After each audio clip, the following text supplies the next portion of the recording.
في حد بيدخل حياتنا كده بعمق، بيكون فيه كل حاجة، قوي جدا وضعيف جدا، ومثقف وجاهل، وذكي وغبي، ورقيق وقاسي، وعاقل ومجنون، ورومانسي وعملي وعقلاني، وهادي وصاخب جدا وشقي جدا، وجد وتافه جدا، وبيبكينا جدا وبيضحكنا جدا.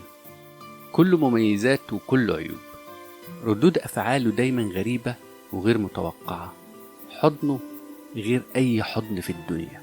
لمسة إيده أو صوابعه حتى غير أي لمسة إيد في أي حد في العالم. الشخص ده بيكون فيه عمق غريب مش عارفين سببه، بيملى حياتنا وما بنقدرش نستغنى عنه لحظة مهما حصل.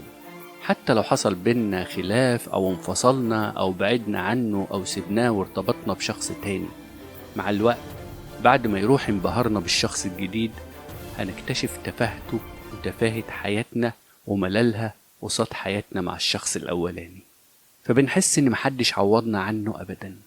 لو قابلتوا الشخص ده ما تسيبوهوش، واوعوا تفرطوا فيه، وحاربوا الدنيا كلها علشان تبقوا معاه، لأنكم مش هتعرفوا تعيشوا من غيره، وحياتكم كلها هتبقى مملة طول عمركم لحد ما تموتوا، لأنكم طول الوقت هتحسوا إن ناقصكم أهم حاجة في حياتكم، والحاجة دي فلوس الدنيا كلها ما تعوضهاش.